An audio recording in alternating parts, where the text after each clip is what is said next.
Good afternoon, everybody out there in viewer land, and welcome to the Thirsty Thursday edition of The Rundown. My name is Mike Biroworski. I am your host with the East Coast behind me today. I'm coming to you live from the southeast. We're down in Florida, the Gunshine State. So I will be your host today, but I do not host this program by myself. No, you do not, Mikey. I am Craig DeLuz coming at you from the left coast, from behind the Sierras, the Iron Curtain, the Iron Curtain, otherwise known as the Sierras, Yeah, coming to you from California.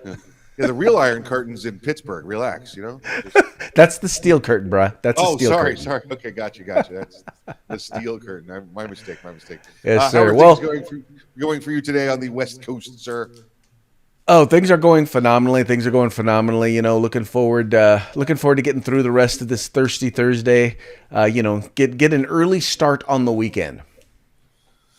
Yeah, I just found out I got some extra duty this weekend, so tomorrow and Saturday and Sunday are going to be longer days and sweatier days than planned. So all kinds of fun though. Looking forward to it. he Can't wait.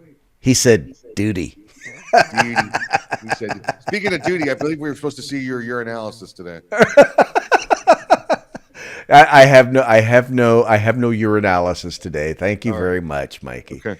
All I, right. I appreciate you. I brought a cup for you. You brought a cup. It looks like you already went duty in there. Maybe. All right. I think we're being just slightly a little rude. We actually have a guest with us today. Mike, you want to introduce our good friend and guest? I can. I will introduce our good friend and guest. I don't know if he has his urinalysis with him, but we'll find out. Welcome to the program, good friend Matt Mallory from Meet the Pressers and PS and Ed. Matt, welcome to the program. What's up, guys? How are you? Not too sure. First off, Matt, you look like you're on the run and in hiding. What's going on with that? Yeah, witness protection. I'm in the state of New York, so the other behind the curtain, commie state, if you will. I have to run around with plastic gloves on my hands to make sure that my fingerprints aren't left everywhere as well. Good. Yeah, listen, good advice. We're going to be talking about your Governor Cuomo there, so it's best that you keep your identity secret. Also, I see in the field behind you just a piece of advice. Remember, backhoe deep. That's where you want the evidence. Backhoe deep. So.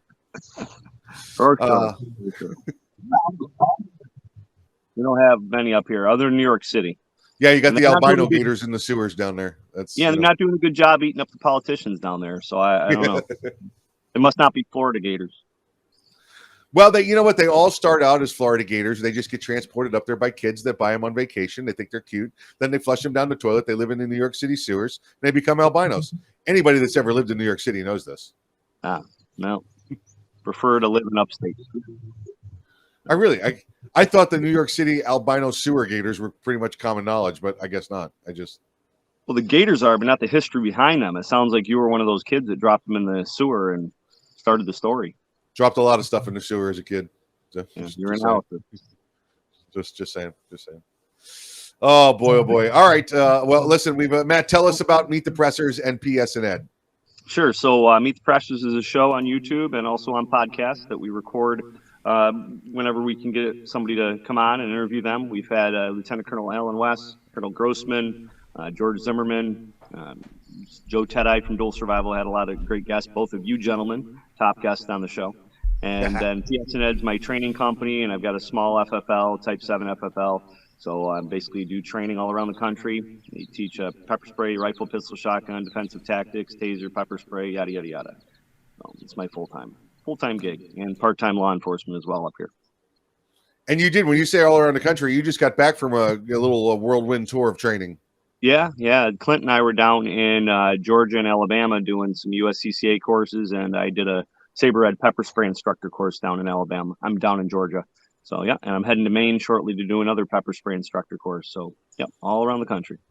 Good stuff. Good stuff. No, it's inert pepper spray for the class. Saber doesn't allow it. But I'll actually be out in your area coming up December timeframe. Oh, no. I'd never come to California. I meant Florida. I've been there 3 times in my life.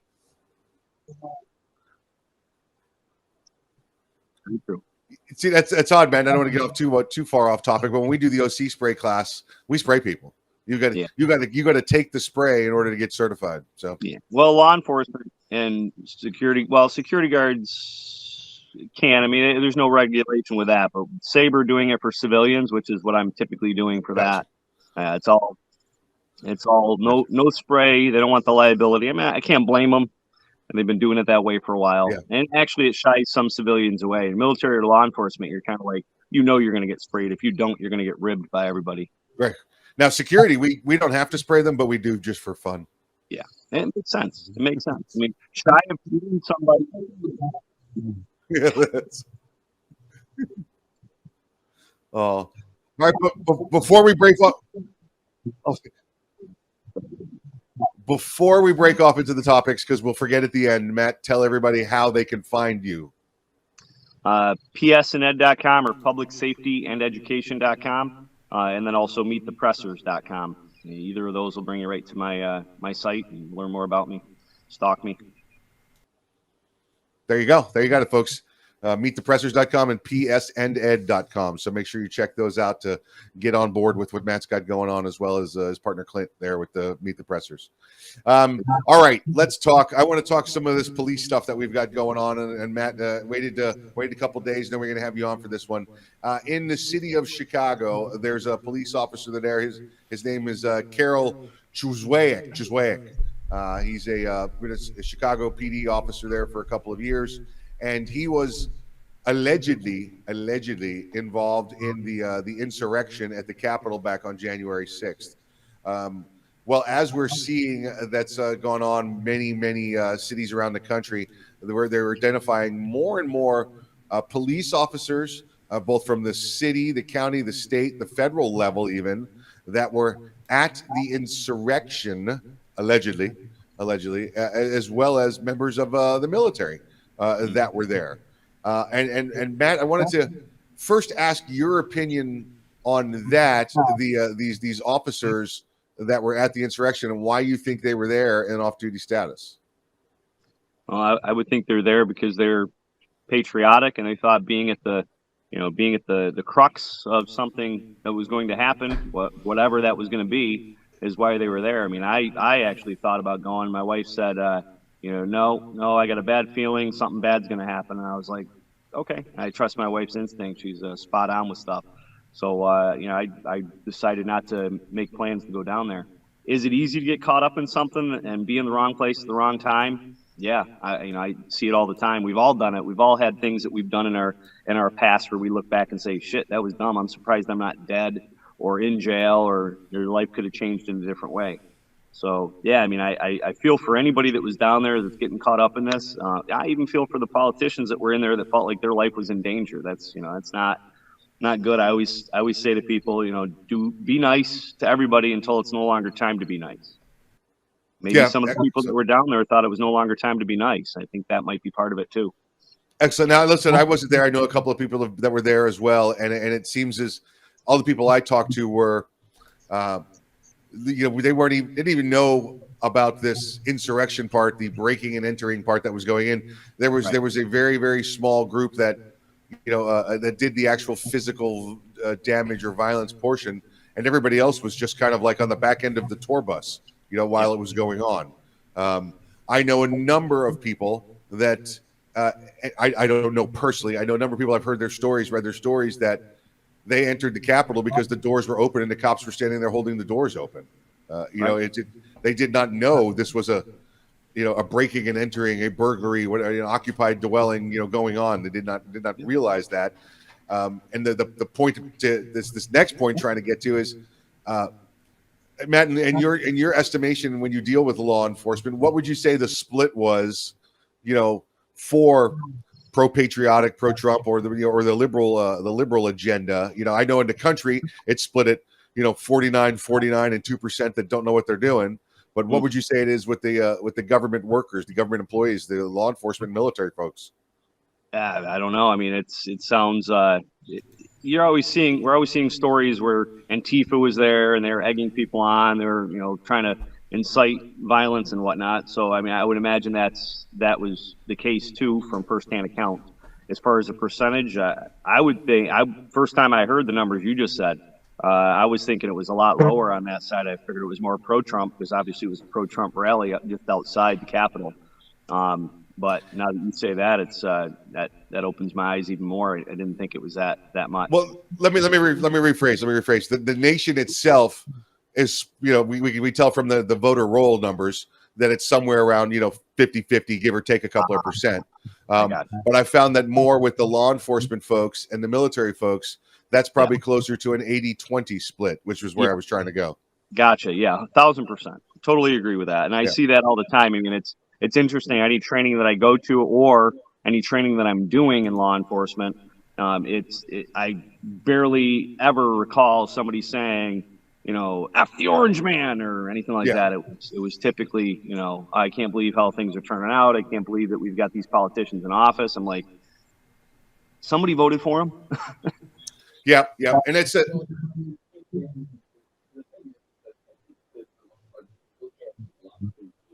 different political spectrums. One supports traditionally law and order, and the other one does not. And obviously, you're going to a certain degree, you're going to support those who actually enforce law and order. And I think now, even within that group, though, there are people who are more, how shall we say, libertarian, and they support liberty over, because some people are just blindly pro law enforcement, and then you've got some people who are more liberty minded and sometimes will challenge, in particular, law enforcement establishments, not rank and file cops, but law enforcement establishments when they feel like they've overstepped. Yeah, but we see, Craig, also, obviously it's the law and order people versus not so much with the liberal policies, but even the way they treat the individual law enforcement officers. President Trump, even President Bush would order food for the officers outside on the detail, sitting out in the cold or sitting out in the rain, and the Clintons and the Obamas would come by and say, "Get my bags, boy," and treat them like that. We've heard the horror stories of the way Hillary's treated law enforcement. Right, or how they treated them after the insurrection and in the car garages and stuff, where they had no bathrooms, no heat, no food. It was crazy. It's like you call them in to protect the Capitol, and then you can't even support them with basic necessities that they need. That just shows you the disdain for law enforcement and the military when it comes to our politicians. Which brings me around to the point here with all of this is that we just had the hearings, the ongoing hearings, and about the insurrection, and we saw a couple of law enforcement officers get up there and weep and cry, and now they have PTSD over all of this. And I'm going to tell you that those were clearly partisan picks to have them there. The reason the Capitol was breached is because 80% of the cops said, "Hey, hold on, let me get the door for you. Let me get the door for you." And the other 20, now they're crying in front of Congress because they have PTSD. That's your 80-20 split there, folks. That's what you have, is you have cops that have decided to give up their oath to go sit in front of Congress and cry to the Democrats and maybe earn themselves a position or a paycheck somewhere else. Yep, that's actually what we see with I think it's with our local congressman Katko here. He's a Republican, but he voted to impeach the president, and he's got the 80%, as we'd say, right, that voted for him will say, "I'll never vote for him again. I don't care who wins," unfortunately. But he's in a bad position here in New York. Yep, we see it rolling. Craig, thoughts?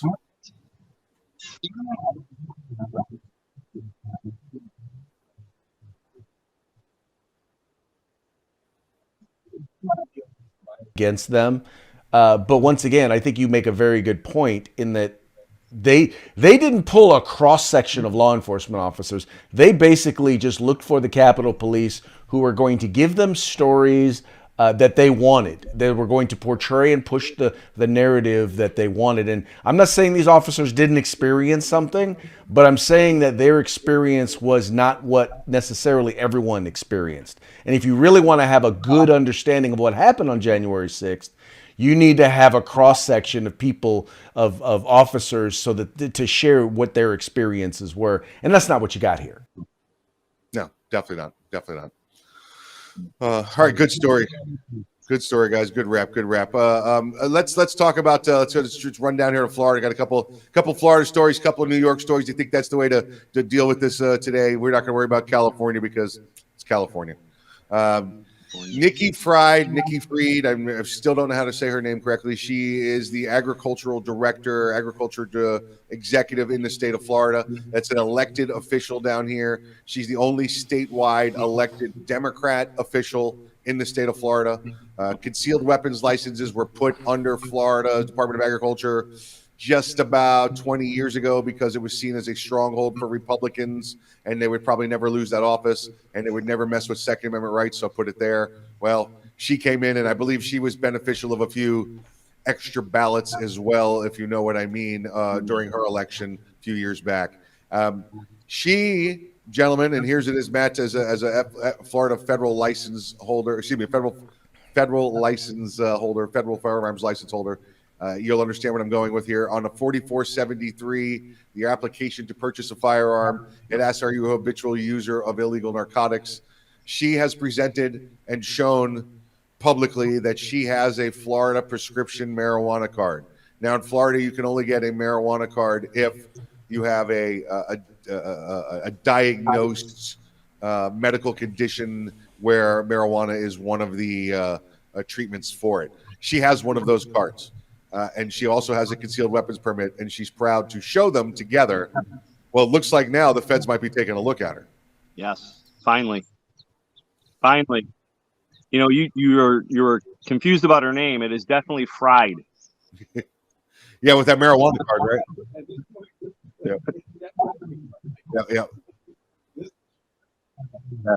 Yeah. Yeah, you're right. The 4473 people, I've had students call me and say, well, hey, it's legal in New York now. I got a medical marijuana card. Or now that they actually passed it where it's legal to actually do it without the card, recreationally. Yeah. And I got people calling me, hey, it means I can still keep my pistol license, or can I get a pistol license? Like, you can get a pistol license. You'll get issued a pistol license most definitely. But when you come to me or come to any gun store to buy a gun, that's where your problem's going to be, because you're going to do a 4473, and either you're perjuring yourself and committing a federal crime by lying on the application, or you're going to tell the truth, and then I, as the FFL, have to look at it and go, well, you checked yes to this, so I can't sell you a gun. So either way, you're screwed. Yeah. The only issue we've sat around and had the philosophical discussion is, let's say you have the card, which is basically a prescription for the marijuana. It's not the marijuana, it's the prescription. We've all had prescriptions we've never filled before. Right. So does just having the card make her a habitual user, and is she perjuring on the form then? Which is, again, this has been the water cooler talk amongst FFLs. Right. Oh, listen. If we give her a urinalysis, Craig, she would probably not pass. But based on the prima facie evidence of only the card, I don't know if that's enough to charge. I got a question. When you see her on TV, is she always eating? Yeah, it's always Doritos too, which is weird. So, on that note, and that's a good point, Mike, when it comes to, are they actually using, because that's truly what the 4473 says. Right. I've got a friend of mine who has lots of guns, and he said, well, when I go to fill out the form, I'm not using that day. So, I mean, yeah, it's subjective. That is an issue in that sense. So how far does the federal government take it? Do they, or even local government, do they do a urinalysis and figure it out? I mean, that I would think that probably could be a way. Do they have enough probable cause to do such if somebody proves that they have a medical marijuana card? Yeah, or they post something on Facebook saying that they, showing that they're smoking a joint. Yeah, I mean, that might be enough evidence for them to move forward and actually get a judge to issue a stay, or issue the ability for them to do a urinalysis.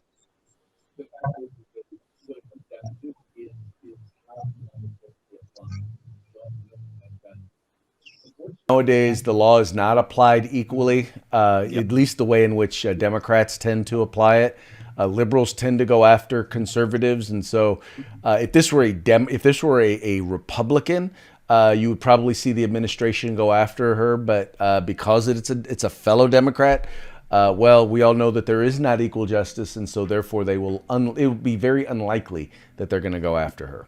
Craig, just to agree with you even more and add to it is the federal firearms license holders have been asking, and gun stores have been asking for clarification on this since this became an issue. And you get the most topical thing that they've done, most important thing they've done involving the 4473 background check form is to add the new no gender selection to it. Thought you were going there. Yeah, that's the update they made. Yep. Non-binary. So that's that. All right, let's talk New York mask mandates.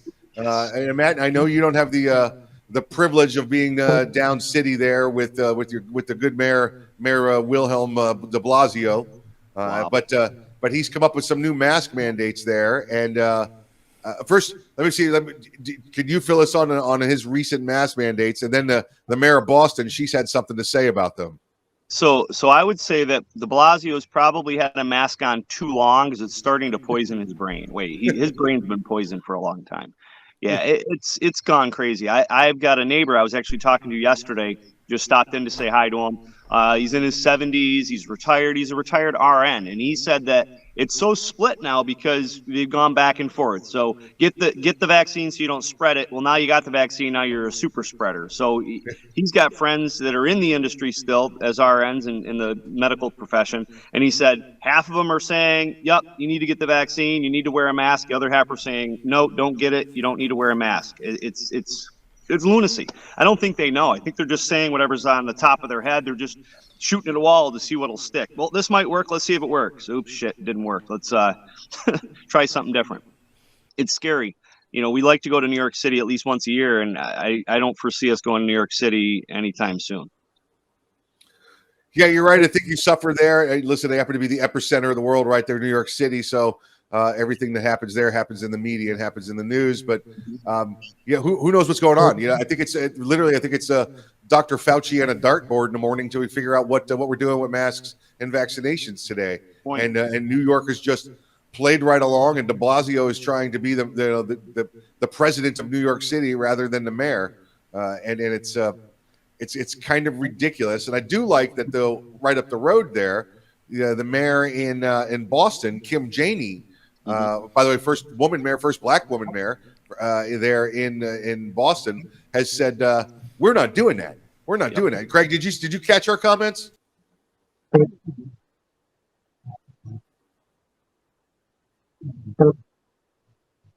From instituting policies that are kind of show me your papers, and she compared it to slavery. I mean, how when you would see a freed black person walking or were on the road in the South, they'd have to show their papers to show that they were actually freed. Otherwise, they would be put into slavery. I think that everybody, regardless of their political spectrum, is starting to understand that you can only go so far before it turns to despotism. And that's what we're starting to look at here, is especially when the things that you are starting to mandate don't line up with the data and the science that you claim.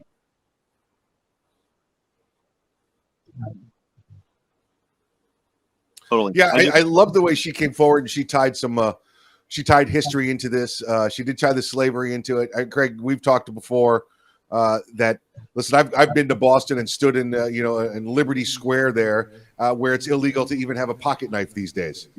Right there where just down the street from where the shot was heard around the world, where our nation was basically born in blood. Yet I can't have a nail clipper because it's got a blade in it. It's kind of ridiculous. So it's nice to see her talk about this when it comes to other rights. Maybe she'll come around at someday and recognize that the Second Amendment rights of Bostonians have also been restricted. At some point, you think that these politicians, I mean, it's one way or the other. It's either they don't want guns because they're in fear of us taking over and using our firearms to overthrow the government. Or on the other flip side, they're thinking truly that guns are a bad thing and nobody needs to have their hands on them, other than cops or military. And even in that case, like New York, they're trying to take guns out of peace officer hands. It's insane. But I'm thinking it's more we want to do everything we want. We don't want to be taken from power, and we don't want the servants to have guns. I honestly think that there's the major majority of people that are anti-gun. That's the side of the pendulum that they're on, and it's scary. It's scary that people are.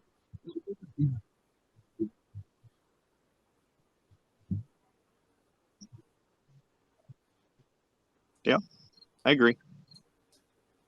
Yeah. Yeah, listen, 90% of the people who go through their lives and never experience a violent crime. They have no idea either way. It's all just what they see on the news and see on the TV.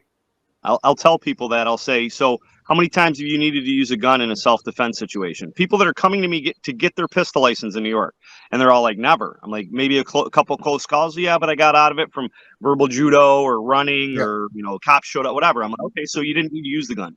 So exactly. Or a car, right? Or a car, your car insurance. Do you not do you put your seatbelt on while you're getting in a car accident? No. Unless you're really, really fast. Got one of them stopwatches. Slow down the time. Yeah. All right, let's bring it back down to Florida. Take another look at Florida here. We've got, as I like to call him, Captain Florida, Governor DeSantis down here. He came out with a mandate last week. We had a couple of school boards that decided after the CDC came down with their new decision and recommended that you should start wearing a mask in the womb as a child. That he said that's crazy, that's ridiculous. The kids are low risk. If adults want to wear them, that's fine. What happened? What happened? In the womb. Oh, that's come on. Listen, that's what they just about said it. They want kids like 2 and older now to wear them. Soon it's going to be in the womb. They're going to have the kids wear them.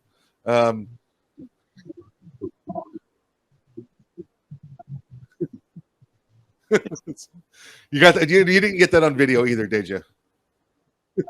No, he didn't. So you've got these kids that the local jurisdictions out there to wear masks. Broward County being one of them. That's the epicenter of Democrat liberalism in the state of Florida. That's where Hillary Clinton's headquarters are. They have been forever. So she's down there. But they decided last week they were going to institute a mask mandate, and the governor said by the end of last week, he said, "No, we're not doing that. There's no mask mandate in the state of Florida for schools. If kids want to wear them, they can wear them. If adults want to wear them, if staff and teachers want to wear them, they can, but there will be no mandatory mandate." Broward County said, "We're going to make it mandatory." And the governor said, "Okay, then you run your school on county funds alone because you get no more state money." And it took them about 8 minutes to rescind that order. They decided, whoops, we can't do that without free money from the state. Well, this week we've had the Alachua County School Board. That's around Gainesville area. That's Gator Nation. If you're a college football guy or girl, they decided they were going to do the same thing. And one of their county commissioners said, "Why are we messing with the governor like this? He's going to come down and spank us." And they said, "No, we're doing this. We're doing this." Craig, I think a lot of this comes back to what you and I have talked about with qualified immunity, and we should have qualified immunity for elected officials.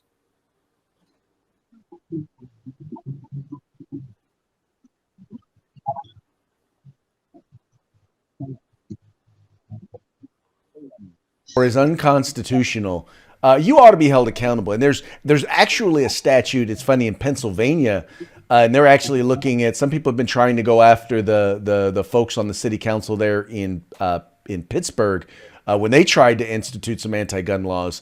But when you knowingly, your own legal counsel tells you that what you're doing violates the Constitution or violates the law, I think you ought to be held accountable. You ought to be able to be brought up on charges, or at the very least removed from office when you clearly break the law. Let's be clear, Craig.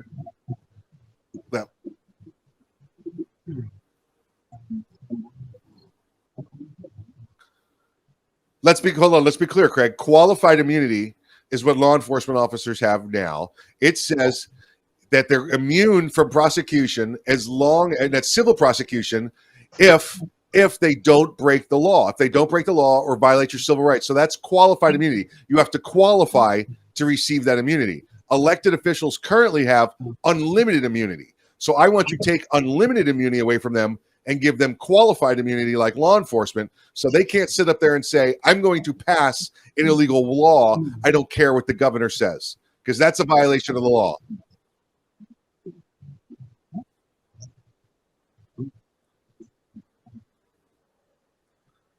It's a Supreme Court decision. It's Harlow versus U.S. Qualified immunity is a Supreme Court decision.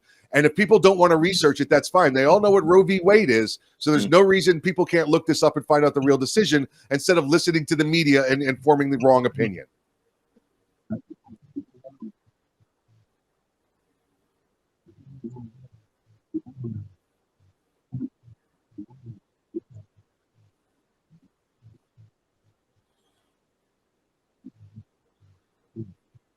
Well, I'm not making any judgment whatsoever on Roe v. Wade. I'm saying that if people want to learn all about qualified immunity, the Supreme Court case law is there to read. Correct. Let's hand this to Matt. He's law enforcement, and then let's get his qualified immunity opinion. Isn't it my body, my choice? I mean, unless it's a mask or a vaccine, then no more. That doesn't count. Yeah, I mean, listen, there's. My wife and I were just having this conversation yesterday. And I kind of alluded to it earlier. We've all done things in life that we look back and say, I shouldn't have done that. I could have been a better person. I could have handled this different. We all let emotions get the best of us. And law enforcement's no different. Military is no different. And are there good people and are there bad people? Everywhere, in every walk of life, every profession, there is. And could, the immunity, whether it's full immunity or qualified immunity, could that make somebody think that they could do whatever they want, especially if they don't believe in God and they think that there's nobody that can hold them accountable? I think so. I think that's why it's crucial for us to have some sort of foundation. Like, listen, I do this in the woods and nobody's watching. The big man above could judge me in the pearly gates. And I think that's what keeps us grounded to an extent. And when we don't have that, what happens, right? Anarchy. You do whatever you want to do, and who cares? It's sad. It's scary. All right, Craig. So let's move into the final shots here, and in honor of our guest from New York State, we're going to our first parting shot. We've got two for you today, folks. First parting shot is with our two favorite governors of today's topic.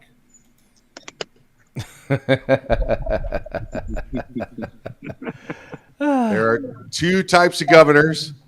You got the grandma killer and sexual predator, and then you got Governor DeSantis having a beer at Oktoberfest or Biketoberfest. So during Bike Week. So good stuff. Good stuff. You notice my governor is not included in this. No.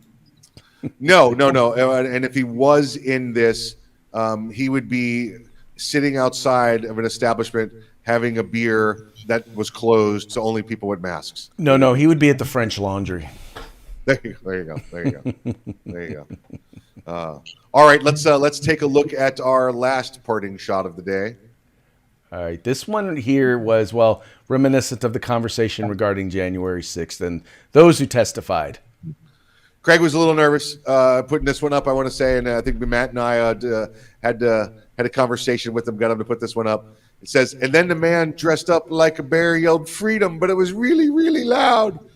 These were your partisan cops that were put forward, and then you could see our good senator friend there. But these are the partisan cops that stood up and said they were scared, they got the PTSD, and it was really, really bad for them that day. So this is that 20%. These are those ones that I'm sure within the next 6 months will get some sort of position within the administration. Somebody's personal security detachment. Yeah, that's what you're going to get out of these. Like what you did there. Thank you. Where do you want to work? Well, in the pre-show conversation, I only say this because it was funny. Someone had mentioned, well, was the guy really dressed up as a bear? Yeah, you're right. I think it was just the guy with the horns. It wasn't Yeah, a bear, it was a but- horny bear. Is what he was dressed up as a But horny bear. when you're scared, you don't know the difference. It was some kind of bear with horns and a goat Look. tail. It was horrible. Actually, it was a corny bear. There you Yeah. go. Horny See, bear. Mike, Which is probably from that California. is look, Mike. That is something to be scared. A horny bear is probably something to be scared of if it's attacking you. I would say. Oh, I got stories. Your analysis will never be the same after that horny That's bear. true. That's true. Yeah, it'll be full of poo. Yeah. All right, Craig, folks. we need to thank our sponsors for the week. Our good friends at Gorilla Machining and Grid Defense. This week they have another rail for us to give away. 9-inch, 10-inch rail from Grid Defense. There, it's for your America's rifle, your battle rifle. It's a free flow rifle that'll go on there. That'll be part of Feedback Friday. Join us, comment with us, be involved, and whoever is the most involved commenter and most humorous, or perhaps gets the quiz questions correct, will win this rail tomorrow. Yes, we love giving stuff away. So you guys, please make sure you guys remember, if you're going to do it, if you want to participate, if you want a chance to win, you got to make sure that you are on the rundown. Once again, if you're watching us on California Republican Assembly, or you're watching us on Arms Room Radio or 2A News, if you want to participate in Feedback Friday, you got to go to the rundown, either on YouTube or on Facebook, but that's where you got to be. Yep. Yes, that's it. Go there, do it. Make sure you like, share, subscribe. I do want to thank our guest today, Matt Mallory. Again, Matt, where do they find you? MeetThePressers.com or PublicSafetyAndEducation.com. There you go. PublicSafetyAndEducation.com, MeetThePressers.com. Matt was our third three-way, so we enjoyed having him here on the program with us. And well, he was our second three-way. That's He was true. our We had third one guest. threesome and two. We had one threesome and two three-ways. Yeah. There You you guys go. talking about all these rails and Horny bears. Come on. It's a family show. It's just a new kind of family. It's just a new kind of family. It's a Fox Network family. You need Jesus, Mikey. You need Jesus. Oh, Lord. All right, folks. Hey, well, we'll talk to you tomorrow on Feedback Friday. You guys remember, like, share, subscribe, and encourage your friends to do the same. Stay safe. Talk to you later.